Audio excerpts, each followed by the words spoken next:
0317 M Eastern Time, Minot Air Force Base, North Dakota. Command systems for B-52 strategic bombers go offline. No warning, no error message. Screens go black. Communication links dead. Base commander attempts manual restart. Nothing responds. Across the country at Whiteman Air Force Base, B-2 stealth bomber systems experience identical failure.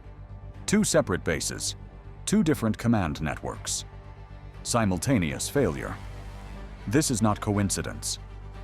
GlobalConflictRoom takes you inside the 20 minutes that tested America's nuclear deterrent. Within 90 seconds, reports arrive from submarine bases. Ballistic missile submarines operating in the Pacific lose encrypted communication links. The submarines remain operational but cannot receive authenticated launch orders. The secure channels that connect presidential authority to undersea nuclear weapons simply vanish. In command centers across the Pentagon, alarm systems activate. The strategic nuclear triad depends on 3 independent platforms: bombers, land-based missiles, and submarines. Within 3 minutes, 2 of those 3 platforms lose command connectivity. The 3rd platform, land-based intercontinental ballistic missiles, shows anomalous network activity. Not offline yet, but suspicious. U.S. Strategic Command activates emergency protocols. Senior officers converge on the command center. Satellite feeds show no hostile missile launches. Radar systems detect no incoming threats. Early warning networks function normally, but the weapons themselves cannot receive orders. The Vice Chairman of the Joint Chiefs asks the critical question: is this a cyber attack or technical failure? What should command do first? A. Switch to manual nuclear control. B. Investigate the cause. C. Assume attack and prepare retaliation. The distinction matters absolutely. Technical failures happen. Hardware degrades, software glitches. But simultaneous failures across geographically separated systems suggest coordination. Deliberate action. Attack. The Cyber Command team begins forensic analysis. Network logs show unusual packets transmitted through military satellites minutes before the failures. The packets originated from encrypted nodes. Tracing them requires time that may not exist. If this is an attack, the purpose becomes clear: decapitate American nuclear command and control before launching a first strike. Blind the victim before delivering the killing blow. Intelligence satellites scan Russian and Chinese strategic forces.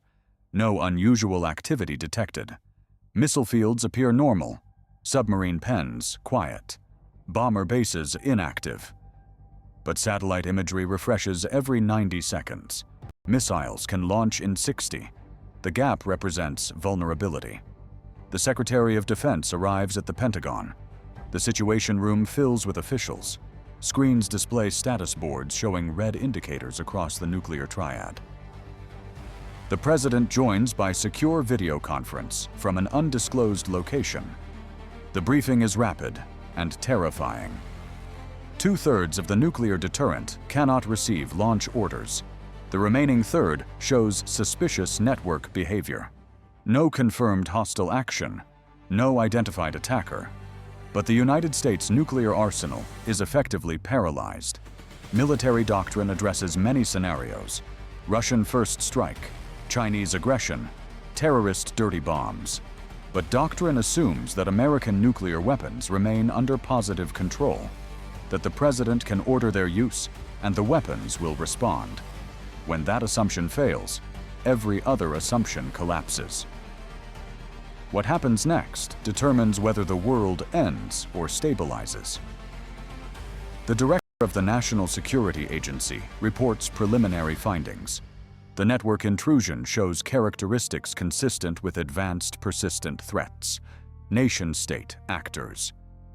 The code exhibits sophistication beyond typical cybercriminal capability.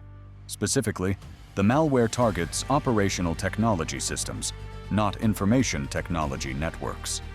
This distinction matters because operational technology controls physical processes. Missile guidance, bomber systems, submarine communications. Attacking operational technology requires intimate knowledge of hardware specifications and security protocols. The forensic team identifies code signatures potentially matching known Chinese cyber units, but the signatures could be false flags. Russian intelligence excels at misattribution. North Korean hackers have spoofed Chinese code before. The NSA director cannot confirm attribution with confidence. The president faces a decision that no president has confronted. Switch to manual control of nuclear weapons, bypassing digital command networks entirely. This means human operators at missile silos receive coded messages via phone or radio and manually input launch sequences. It means submarine commanders act on authenticated but non-digital orders. It means bombers receive targeting information through analog backup systems that were maintained precisely for this scenario, but have not been primary operational systems since the Cold War. Manual control carries two catastrophic risks. First, it increases the possibility of unauthorized launch. Digital systems have multiple authentication layers. Manual systems rely on human judgment and code verification. Humans make mistakes. Humans can be deceived. A convincing fake order could trigger accidental nuclear war. Second, manual control is slower. If this cyber intrusion precedes a real attack, the delay in restoring nuclear response capability creates a window where America cannot effectively retaliate. Deterrence depends on assured retaliation. Remove that assurance, and adversaries might calculate that a first strike becomes survivable. Which system activates first in a missile alert? A. Radar. B. Satellites. C. Command link. Understanding the alert sequence matters because each system represents a potential vulnerability. Satellites detect launch plumes first. Radar confirms trajectories seconds later. Command links distribute threat data to response forces. If command links are compromised, detection becomes meaningless. You can see the attack but cannot coordinate the response. The Cyber Command Director reports new findings. The malware planted in military networks has been present for at least 6 months. It remained dormant, undetected, waiting for activation. The activation occurred simultaneously across multiple systems at precisely 03:17 a.m. This indicates centralized control.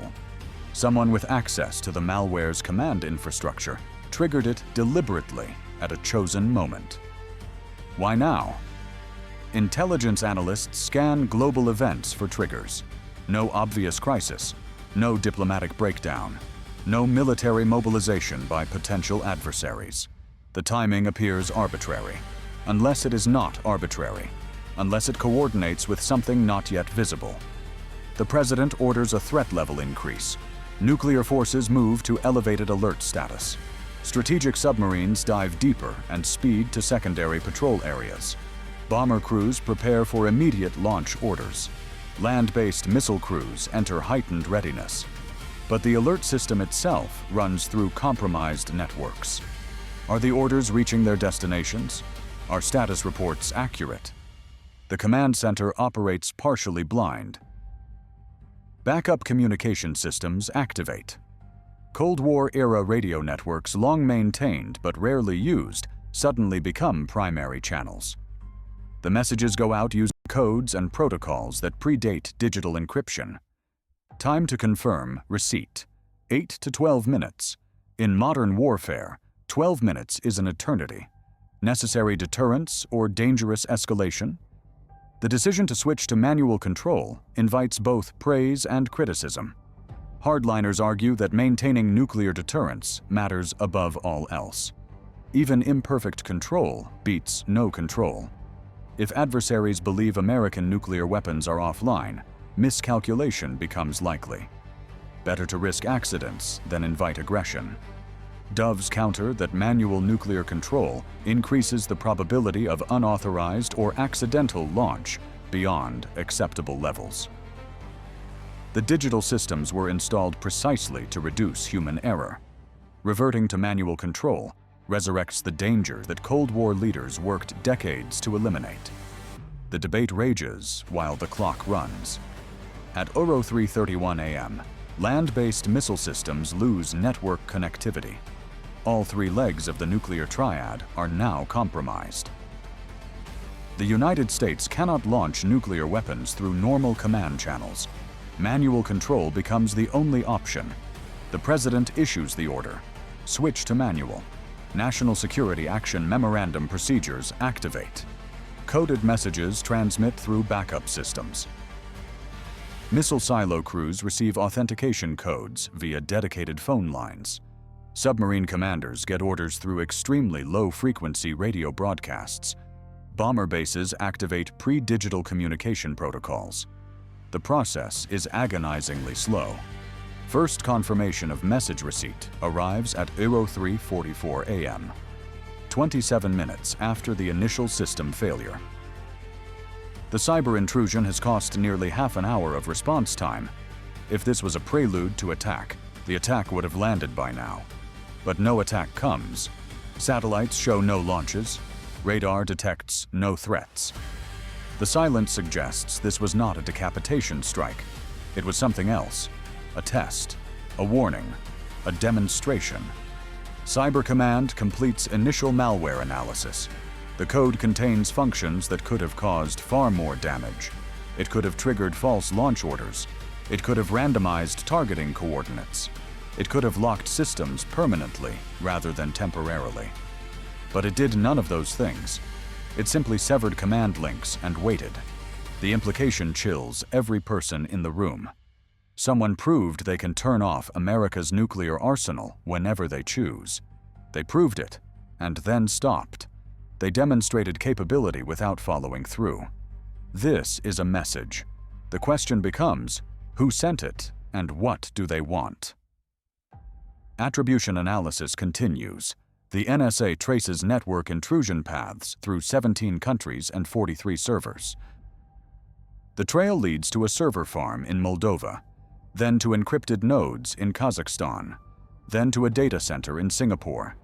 Each hop adds layers of obfuscation, but patterns emerge. The intrusion likely originated from groups with resources available only to major intelligence services. The list of suspects narrows to 3: Russia, China, North Korea. Each has motive. Russia seeks to undermine American strategic confidence. China wants to demonstrate growing cyber capabilities. North Korea perpetually probes for vulnerabilities. But none have previously attempted anything this brazen. Shutting down nuclear command networks risks triggering the exact conflict the attack is supposed to prevent. If you follow global conflict analysis, type GCR. The forensic team discovers a digital signature embedded in the malware. It is a message, plain text, English, 5 words. You are not safe anymore. The message is unsigned, untraceable beyond the methods already exhausted. Someone wanted American leadership to know that nuclear deterrence now has an asterisk. The weapons exist, the warheads remain potent, but the command structure can be severed. By 04:15 a.m., manual control procedures are fully operational. Nuclear forces can receive and execute launch orders through analog backup systems. The immediate crisis stabilizes, but the vulnerability remains. Digital networks still show signs of compromise. Restoring automated command systems requires purging the malware completely. Cyber teams estimate 72 hours minimum to verify clean networks. Until then, America's nuclear arsenal operates on systems designed in the 1960s. The President addresses the National Security Council. The United States will maintain elevated alert status until full digital restoration. Intelligence agencies will work around the clock to identify the attacker. Diplomatic channels will communicate that this intrusion is considered an act of war. Responses are being prepared. But what response answers a cyber intrusion that caused no physical damage? Traditional military retaliation seems disproportionate. cyber counterattacks risk escalation spirals. Economic sanctions have limited impact on nations that have already endured them. The challenge of deterring cyber warfare is that proportional response remains undefined. What decision would you make in that room? The scenario reveals how modern warfare extends beyond kinetic weapons. Cyber attacks can disable nuclear arsenals without launching a single missile. Command and control systems become targets as valuable as the weapons themselves. And attacks can be designed to demonstrate capability without triggering full retaliation. Was escalation avoidable? Could better cybersecurity have prevented the intrusion? Should the response be kinetic or cyber? Who bears responsibility when attribution remains uncertain? Global Conflict Room examines the decisions that happen in secure facilities when the weapons that are supposed to guarantee security become uncertain. Subscribe to Global Conflict Room, inside the room where history changes. The nuclear triad represents the cornerstone of American strategic deterrence. When that cornerstone cracks, every alliance and adversary recalculates. The world watches. The decisions made in the hours after a compromise determine whether deterrence survives or whether a new era of instability begins.